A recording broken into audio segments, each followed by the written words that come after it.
दोस्तों, मैं राज बोल रहा हूँ और शेयर ट्रैक में आपका स्वागत है। अ, आज का जो वीडियो है वो मैंने ऑलरेडी इंग्लिश में बना चुका हूँ, अभी हिंदी में बना रहा हूँ। और जो कि ये बहुत ही टेक्निकल सब्जेक्ट है, इसमें जिनको अंग्रेज़ी नहीं आती है उनको बहुत परेशानी होगी, क्योंकि मुझे खुद परेशानी हो रही है इसे अनुवाद करने में।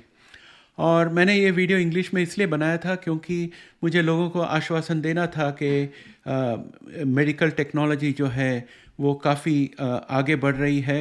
और कुछ नए आविष्कार हुए हैं पिछले 10 साल में, जिसकी वजह से HIV के लिए जो ट्रीटमेंट बनानी हो या किसी और भी बीमारी के लिए बनानी हो, वो अभी और आसान बनने वाली है।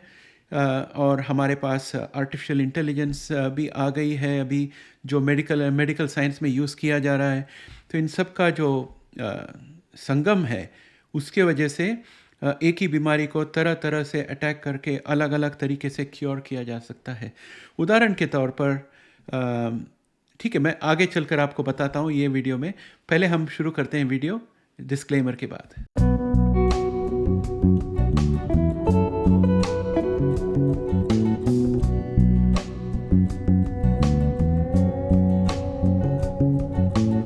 तो दोस्तों, ये मैं बताना चाहता था कि आज की तारीख में जो जीन एडिटिंग वाली आविष्कार हुई है, उसकी वजह से काफ़ी हद तक नए नए इलाज आ रहे हैं तरह तरह के बीमारियों को सुलझाने के लिए।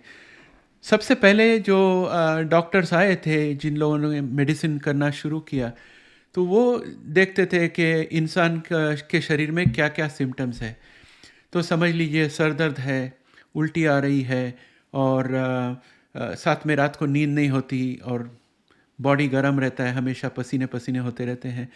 तो डॉक्टर लिख लेता है सब सिम्टम्स, और हर एक सिम्टम के लिए एक एक दवा दे के सिम्टम को कंट्रोल किए रखता, ताकि जिस बीमारी की वजह से वो सिम्टम हुई है, अगर उसकी आयु जो है, उस बीमारी की आयु जो है कि शरीर के अंदर 20 दिन का है, तो 20 दिन तक ये दवा खाते रहिए, सिम्टम्स को कंट्रोल में रखिए। 20 दिन के बाद बीमारी भी चली जाएगी, दवा खाने की भी ज़रूरत नहीं है, आपको सिम्टम्स नहीं आएंगे। यानी कि सिम्टम को ट्रीट करने वाली दवाइयाँ थी। और उसके साथ ऐसे होता था कि कोई कोई चीज़ सिम्टम्स वगैरह ट्रीट करके नहीं जाती थी, तो वहाँ पर ऑपरेशन करते थे। समझ लीजिए कोई गिरकर किसी ने अपना हड्डी तोड़ लिया, तो उसको सेट करके फिर उसके ऊपर प्लास्टर लगाना, ये सब आ गया। फिर उसके बाद धीरे धीरे करके ओपन हार्ट सर्जरी, ऐसे करके आगे आविष्कार करते गए कि लीवर ट्रांसप्लांट, किडनी ट्रांसप्लांट, ये यहाँ तक पहुँच गए। पहले छोटी छोटी ऑपरेशंस करते थे, टॉन्सिल्स जैसे, फिर आगे बढ़कर एडवांस ऑपरेशंस करने लगे। तो आज की तारीख में लोग किडनी ट्रांसप्लांट, हार्ट ट्रांसप्लांट, ये सब के बारे में बातें करते हैं। उस ज़माने में, पहले ज़माने में ये सब बहुत ही अजूबा हुआ करता था, और लोग डर जाते थे इसके बारे में सोचकर।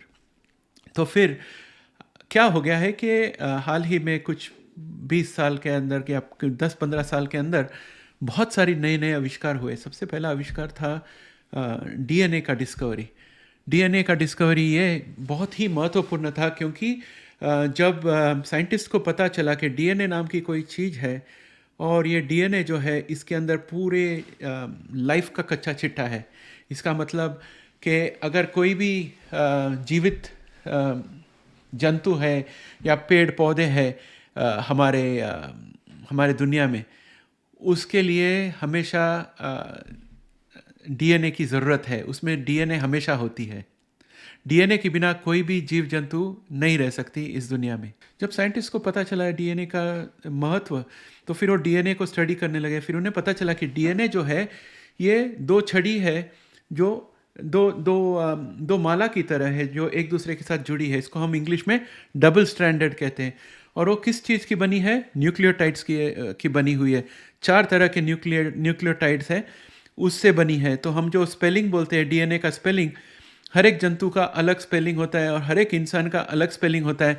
लेकिन वो स्पेलिंग जो है वो छोटे छोटे अंशों में अलग रहता है, लेकिन ज़्यादातर वो सेम रहता है। वो किस तरह से? क्योंकि DNA के अंदर क्रोमोसोम्स होते हैं। इंसान के अंदर 23 क्रोमोसोम्स है।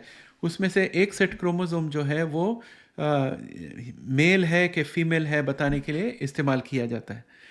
तो XY क्रोमोसोम्स है वो, और बाकी के जो क्रोमोसोम्स हैं वो बॉडी के अलग अलग फंक्शंस के लिए है। और क्रोमोसोम्स के अंदर जीन्स होते हैं।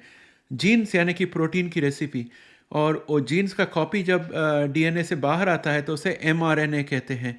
आपने सुना होगा एमआरएनए वैक्सीन।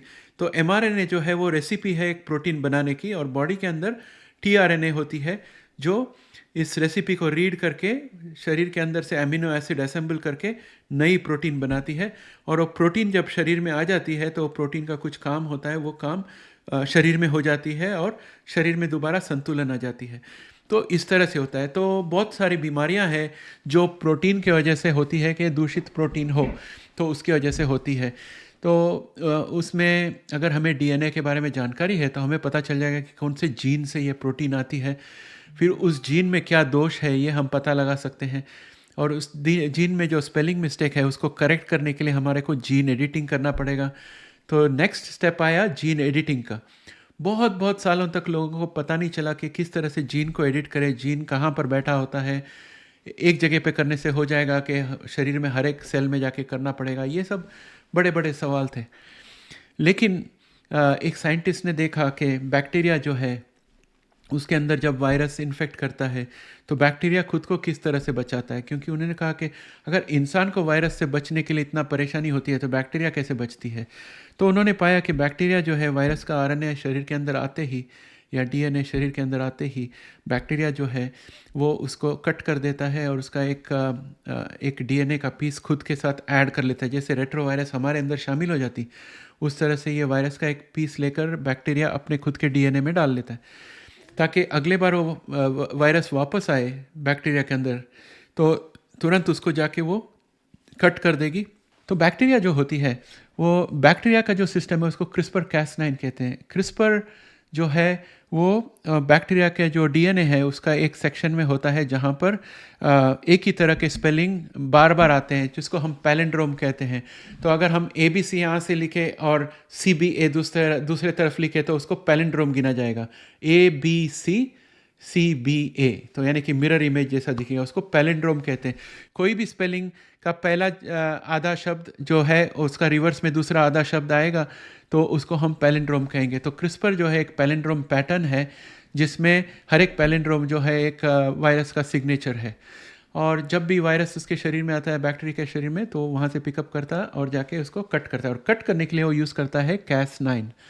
तो Cas9 जो है ये एक प्रोटीन है जिसको मॉलिक्यूल है जिसको इस्तेमाल करते हुए डीएनए को कट किया जा सकता है। तो ये आविष्कार जो है उसके लिए जेनिफर डूडना और इमैनुअल शार्पेंटे, ये दो फीमेल साइंटिस्ट हैं, उनको नोबेल प्राइज़ मिली। लेकिन ब्रॉड इंस्टीट्यूट जो है हार्वर्ड के साथ, उसमें फेंग जैंग नाम के एक साइंटिस्ट है, उन्होंने सबसे पहले इसको प्रूव किया था क्रिस्पर कैस9 किस तरह से काम करती है, और उन्होंने डेमॉन्स्ट्रेट भी किया था क्रिस्पर कैस9 किस तरह से इस्तेमाल करके डीएनए को कट किया जा सकता है। लेकिन उनको नोबेल प्राइज़ नहीं मिली।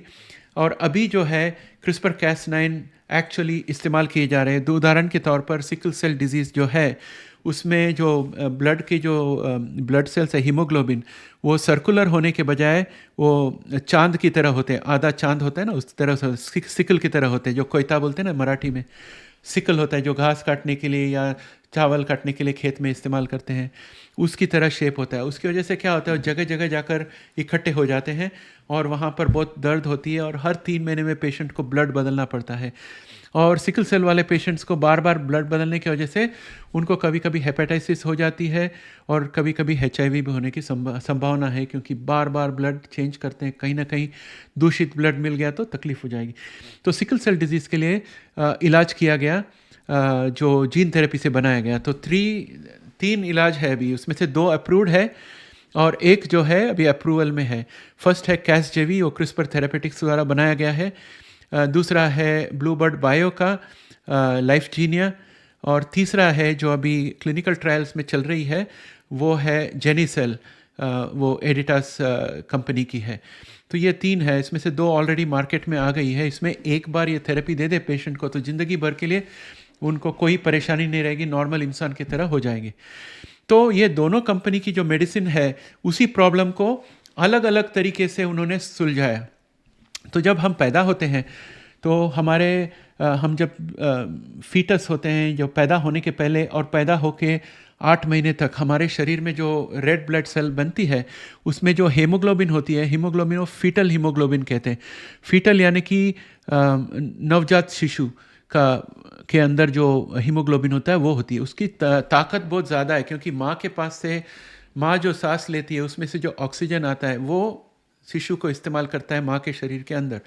तो अगर उसको इस्तेमाल करना है तो फीटल हीमोग्लोबिन में ऑक्सीजन चूसने की बहुत क्षमता है, ताकि वो बहुत ज़्यादा ऑक्सीजन ले और जो शिशु बढ़ रही है शरीर के अंदर उसको जो एनर्जी चाहिए वो दे सके। पैदा होने के बाद भी पहले 8-9 महीने तक फीटल हीमोग्लोबिन चलते रहता है, और उसको चालू रखने के लिए N11 नाम की कोई जीन है, वो ऑन रहनी चाहिए। तो वो ऑन रहती है तो वो ऑफ रहती है तो फीटल हीमोग्लोबिन बनते रहता है। तो क्रिस्पर थेरेपेटिक ने जाके उसको ऑफ कर दिया, क्योंकि 9 महीने की उम्र में वो ऑन हो जाती है, और उसकी वजह से फीटल हीमोग्लोबिन बनना बंद हो जाता और ये डिफेक्ट वाला हीमोग्लोबिन बनने शुरू हो जाता। तो क्रिस्पर थेरेपेटिक्स ने क्या किया कि वो जीन को ही शट ऑफ कर दिया, ताकि फीटल हीमोग्लोबिन दोबारा बनने लगे। जब फीटल हीमोग्लोबिन बनने लगती है तो खून में आधा से ज़्यादा जो है फीटल हीमोग्लोबिन है, बाकी जो है ये दूषित वाला हीमोग्लोबिन है। और अगर इंसान के शरीर में 40% अच्छा हीमोग्लोबिन हो तो उसको सिकल सेल एनीमिया नहीं होगा, तो इसलिए लोग क्योर हो जाते हैं। ये है क्रिस्पर थेरेपेटिक्स का तरीका। और ये जो ब्लू बर्ड का तरीका है वो अलग तरीका है। वो जिस चीज़ की वजह से ये गलत हीमोग्लोबिन फॉर्म होती है, वो जाके उसको फिक्स करते हैं, तो उस तरह से वो सॉल्व करते हैं। अभी जो एडिटास कंपनी जो बना रही है उसका तरीका अलग है। तो भाइयों, मैं आपको ये इसलिए समझा रहा हूँ क्योंकि कोई भी बीमारी हो, अगर जीन्स की वजह से हो, तो जीन्स कॉम्बिनेशन में काम करते हैं, और हमारी शरीर जो है हर एक उम्र की अवस्था में अलग अलग चीज़ों को ऑन करती है, कोई चीज़ों को ऑफ करती है। तो इस तरह से जीन मेडिसिन के लिए बहुत सारा रास्ता है। एक ही बीमारी को 1000 अलग अलग तरीके से सुलझाया जा सकता है। तो ये बहुत बढ़िया बात है। तो आप कहोगे कि अच्छा, जीन थेरेपी तो है, HIV के साथ क्या लेना देना? तो ये जो AGT 103-T है वो जीन एडिटिंग करके बनाया गया है। EBT 101 जो है वो जीन एडिटिंग बना के किया गया है। तो अभी मैं आता हूँ मुद्दे की बात पे, जिसके बारे में मैं ये वीडियो बना रहा हूँ, और जो कि आप लोग हमारे जिनोमिक इन्वेस्टर चैनल में नहीं है, क्योंकि वो निवेशकों के लिए है। वहाँ तो हमारे सब व्यूअर को ये सब मैंने आपको जो समझा है वो सबको पता है, राइट? आपको पता नहीं है, इसलिए मुझे इतना रामायण बताना पड़ा। अभी चलते हैं हम मेन टॉपिक पे। अभी आप स्क्रीन में जो देख रहे हो ये सब वो एडिटिंग टेक्नोलॉजी है जो फ़िलहाल इस्तेमाल किए जा रहे हैं क्लिनिकल ट्रायल में थेरेपीज़ को बनाने के लिए। तो सबसे पहला है जिंक फिंगर न्यूक्लियस, ZFN। और ये ZFN जो है, मेरे ख्याल से AGT 103 ZFN इस्तेमाल करता है। इसका आविष्कार हुआ 1994 में। और उसके बाद transcription activator like effector nucleases यानी कि टैलेंस, इसका आविष्कार हुआ 2009 में। तो AGT 103-T जो है या तो जिंक ZFN यूज़ कर रहा होगा, नहीं तो टैलेंस यूज़ करता होगा, दोनों में से एक। फिर क्रिस्पर कैसनाइन का आविष्कार हुआ 2012 में। EBT 101 जो है वो क्रिस्पर कैसनाइन इस्तेमाल करती है। तो AGT 103-T जो है वो जीन एडिटिंग इस्तेमाल करके CD4 टी सेल के अंदर जाके उसमें जो CCR5 बनाने का जीन है उसको शट ऑफ कर देती है। उसकी वजह से AGT 103-T वाला CD4 टी सेल जो है उसमें CCR5 को रिसेप्टर रहता ही नहीं है। उसकी वजह से HIV उसके अंदर जा नहीं सकती। तो उस तरह से वो करते हैं। और EBT 101 जो है वो क्रिस्पर कैसनाइन इस्तेमाल करती है, और वो एक एडेनो वायरस के अंदर 2 गाइड RNA डालती है। गाइड RNA जो है वो DNA में सही जगह पर जाकर चिपक जाएगी, ताकि कैसनाइन जो है वहाँ पर DNA को कट कर सकता है। तो क्रिस्पर कैसनाइन जो है उसमें वो जो 2 गाइड RNA है उसको एड्रेस दिया गया, जैसे पोस्टमैन को जो एड्रेस दिया जाता है वहाँ पर जाके वो चिट्ठी डालता है, उसी तरह ये जो गाइड RNA है वो DNA में जाके 2 जगह चिपकती है। और वो 2 जगह कहाँ है? हमारे जो CD4 टी सेल है उसके अंदर जो DNA है उसमें जहाँ पर HIV का DNA बैठा हो उसके अंदर होती है। और वो 2 कट जो है वो गैग जीन जहाँ शुरू होती है और जहाँ अंत होती है वो दोनों जगह पर जाके चिपकती है, और कैसनाइन जो है जाके उसको कट कर देती है दोनों जगह। फिर बॉडी जो है ऑटोमेटिक रिपेयर करता है वो दोनों को जॉइन करने के लिए। और क्रिस्पर कैस9 इस्तेमाल करके EBT 101 का काम होने के बाद जब ह्यूमन जीनोम जॉइन होगा तो उसमें HIV रहेगा ही, लेकिन वो HIV का गैग जीन नहीं रहेगा। उसकी वजह से HIV जो है अगर वो उसका कॉपी भी निकाले तो वो कॉपी जो है वो पूरा वायरस नहीं बना सकती। गैग जीन के बिना वायरस बन ही नहीं सकता आगे चलकर, ठीक है, HIV वायरस नहीं बन सकता। तो उस तरह से EBT 101 जो है वो क्योर करती है। और हमारे पास एक और है एडिटिंग टेक्नोलॉजी CRISPR-CPF1 जिसको Cas12a से बनाया गया। ये सब Cas न्यूक्लियसेस है जो नए आ रहे हैं। बेस एडिटिंग जो है ये 2016 में इसका आविष्कार हुआ। प्राइम एडिटिंग 2019 हुआ। बेस एडिटिंग जो है इसमें सिर्फ एक पॉइंट को जाके चेंज किया जाता है। अभी DNA में मैंने कहा कि एड्रेस होता है ACTG, ये 4 शब्द को यूज़ करते हुए। तो बेस एडिटिंग में क्या है कि A को C बनाना या T को G बनाना, ये काम करेगा। तो बेस एडिटिंग वो है। प्राइम एडिटिंग जो है वो वर्ड प्रोसेसर जैसा है। जैसे आप माइक्रोसॉफ्ट वर्ड इस्तेमाल करते हो तो आप एक डॉक्यूमेंट में कह सकते हो जहाँ जहाँ राज लिखा है उसको चेंज करके शेयर ट्रैक बना दो, तो वर्ड प्रोसेसर जो है जाके ढूंढेगा जहाँ राज दिखा उसको निकाल के शेयर ट्रैक डाल देगा। तो इस तरह से अगर एक डॉक्यूमेंट में 10 जगह पे राज लिखा हो तो उसको चेंज करके 10 जगह पे शेयर ट्रैक आ सकता है। तो कुछ इसी तरह प्राइम एडिटिंग काम करता है। बहुत सारे लेटर्स को एक साथ लेकर चेंज कर सकता है वो। तो ये प्राइम एडिटिंग है। और आप देखोगे तो आविष्कार का स्पीड देखो, 2012 में क्रिस्पर Cas9 आई और 3 साल के अंदर Cas12a का इस्तेमाल हो गया। 4 साल के अंदर बेस एडिटिंग आ गई और 3 साल के अंदर प्राइम एडिटिंग आ गई। और यही नहीं, इसके भी आगे हम बढ़ चुके हैं अभी। जैसे मैंने आपको एक्सप्लेन किया था क्रिस्पर, बेस, प्राइम एडिटिंग के बारे में, इसके अलावा हम और भी आगे बढ़ चुके हैं। यह है एपिजीनोम एडिटिंग। एपिजीनोम एडिटिंग का मतलब है कि जीन एडिटिंग करने के बजाय जीन का असर को बढ़ाना या कम कराना, इसे हम एपिजीनोम एडिटिंग कहते हैं। आप समझ लीजिए आपके घर में एक स्टीरियो है। स्टीरियो में वॉल्यूम होता है, ट्रेबल होता है और बेस होता है। ट्रेबल अगर आप बढ़ाओगे तो जो शार्प आवाज़ है वो बढ़ती है, ट्रेबल कम करोगे तो शार्प आवाज़ कम होती है, बेस बढ़ाओगे तो जो सॉफ्ट आवाज़ है वो बढ़ती है। तो वॉल्यूम को बढ़ाने के बजाय आप ट्रेबल और बेस इस्तेमाल करते हुए वो जो आवाज़ की क्वालिटी है उसको आप बदल सकते हो। कुछ इसी तरह से एपिजीनोम एडिटिंग में कोई भी जीन जो है जिसकी वजह से प्रोटीन बनती है उसकी ताकत को कम या ज़्यादा किया जा सकता है, उसका वॉल्यूम को बढ़ाया या कम किया जा सकता है ताकि बीमारी को हम हैंडल कर सकें। और कैस मिनी नाम की एक और आई है Cas14 में से, जिसका अभी टेस्टिंग चल रहा है। और कैस मिनी जो है इसमें छोटे साइज़ का मॉलिक्यूल है और ये जो है इसकी वजह से आपको शरीर में कहीं उसे भेजना हो तो जो वायरस इस्तेमाल करते हैं इसे शरीर के अंदर भेजने के लिए, उसमें जो जगह है उसका पूरा फ़ायदा हो सकता है क्योंकि इसमें बहुत सारे एड्रेसेस हम डाल सकते हैं।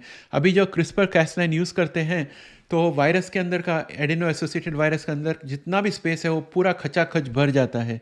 तो इसलिए वायरस जो है बहुत भारी भरकम हो जाता है और कोई बहुत सारी चीज़ें करने के लिए इसमें क्षमता नहीं है। लेकिन कैसमिनी इस्तेमाल करते हुए बहुत सारी चीज़ें किए जा सकती हैं और वायरस में और भी जगह बाकी रहेगा, ये इसकी खूबी है। और दोस्तों उसके अलावा फ़िलहाल इतने सारे कैस मॉलिक्यूल्स और अलग अलग न्यूक्लियसेस जो है इनका टेस्टिंग चल रही है ताकि इसमें अगर सक्सेस हो जाए तो ये सब इंसान के लिए मेडिसिन बनाने के लिए काम आएगी।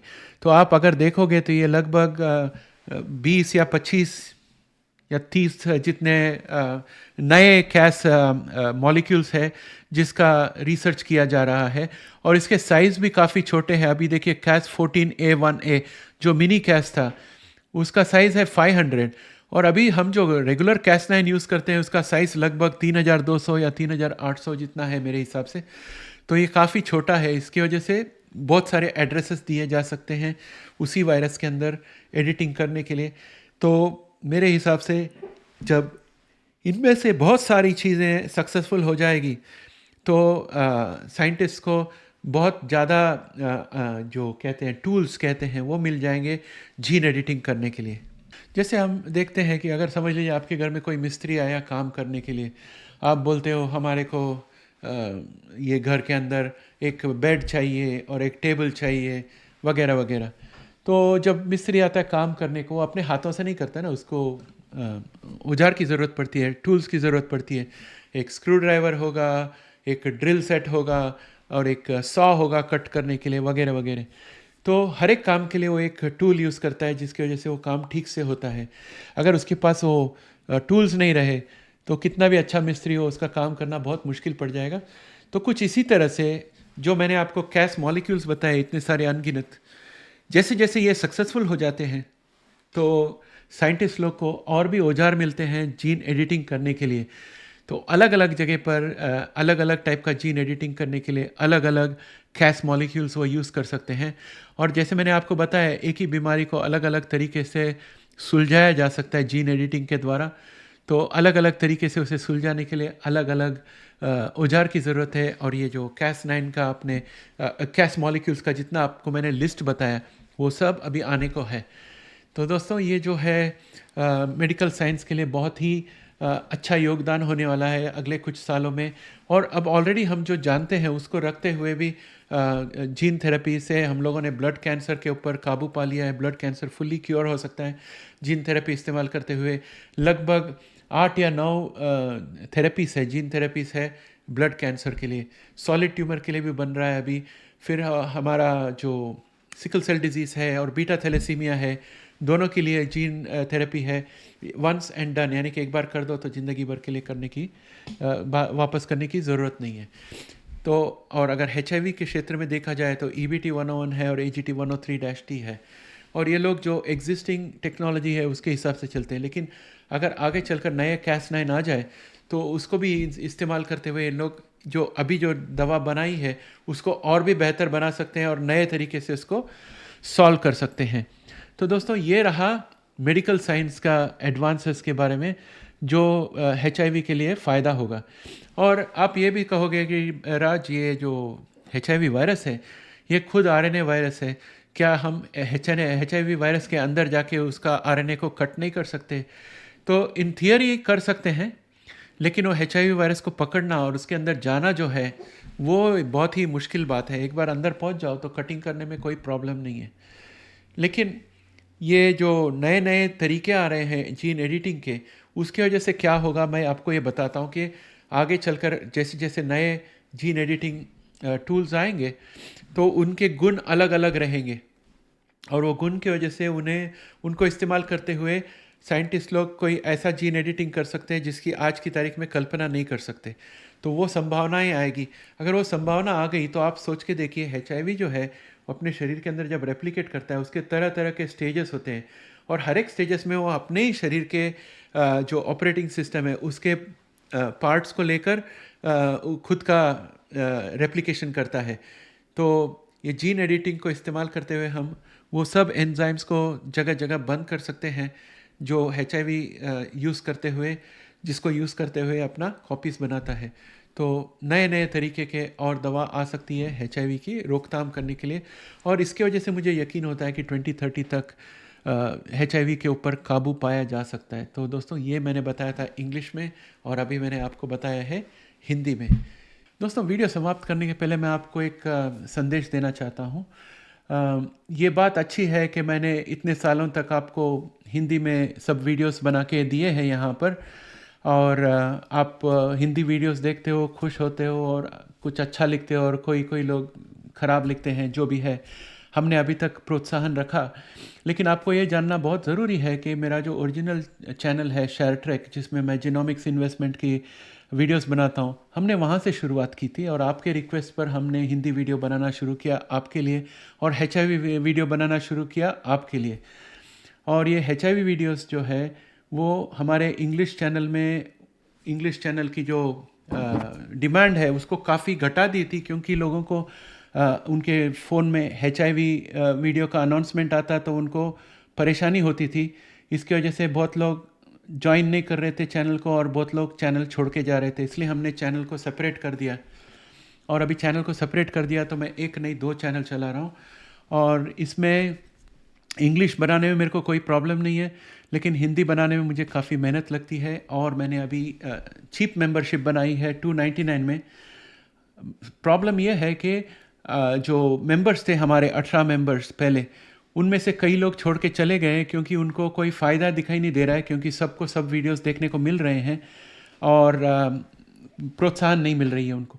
और मैंने रेट कम कर दिए हैं। लोग तो जो रेट कम किए उसका अनाउंसमेंट का वीडियोस भी देखने को तैयार नहीं है। तो मुझे लगता है कि आगे चलकर मुझे हिंदी वीडियोस बनाना बंद कर देना पड़ेगा अगर मेंबरशिप ना बढ़े तो। और मैं देखने वाला हूँ, मैं दोबारा आपसे बात नहीं करूँगा इस चीज़ के बारे में। अगर मेंबरशिप्स नहीं बढ़े तो फिर आप समझ लीजिए कि हिंदी वीडियो आना बंद हो जाएगी, इंग्लिश में वीडियो चलती रहेगी और सबटाइटल्स हिंदी ऐड कर दूंगा उसमें, लेकिन हिंदी वीडियो बनाना बंद हो जाएगा क्योंकि इसमें काफ़ी मेहनत लगती है। और मेरा जो इंग्लिश चैनल है उसमें ना ही मैं वीडियोस बनाता हूँ, लेकिन उसमें मैं जो इन्वेस्टमेंट करता हूँ उसके बारे में बताता हूँ। और मेरा इन्वेस्टमेंट करने के लिए मुझे रिसर्च करना पड़ता है। अभी कल ही मैंने एनवीडिया का सेमिनार देखा जिसमें उन्होंने एआई के बारे में नए आविष्कार जो है वो सब बताए। और एआई और जीनोमिक्स जो है दोनों का संगम हो रहा है। जैसे मैंने आपको बताया आज का वीडियो में, Cas9 और प्रोटीन्स जो है उसका सब खोज जो है वो आर्टिफिशियल इंटेलिजेंस के ज़रिए हो रही है। तो इसलिए मुझे वहाँ पर मेरे जितने कंपनीज जिसके बारे में मैं बोल रहा हूँ वो और आर्टिफिशियल इंटेलिजेंस वाले कंपनीज जो है वो सब का स्टडी करना है मुझे इन्वेस्टमेंट के हिसाब से। और जब तक मुझे कॉन्फिडेंस नहीं आए मैं मेरे ऑडियंस को नहीं बता सकता कि किस में इन्वेस्ट कर सकते हैं किस में नहीं, और किसकी क्या कमी है वगैरह। तो मुझे उसमें बहुत सारा टाइम डालना पड़ेगा। तो अगर मेंबरशिप्स नहीं आए यहाँ पर तो हिंदी वीडियो बंद हो जाएंगे 1 महीने के अंदर। सो अभी है हमारा 19 मार्च है, तो मार्च के अंत तक मैं देखूँगा अगर मेंबरशिप्स नहीं बढ़े हैं तो हिंदी वीडियो बनाना बंद और सिर्फ इंग्लिश में वीडियो आएंगे हिंदी सबटाइटल के साथ, ताकि आप उसको हिंदी सबटाइटल के साथ भी पढ़ के देख सकते हो।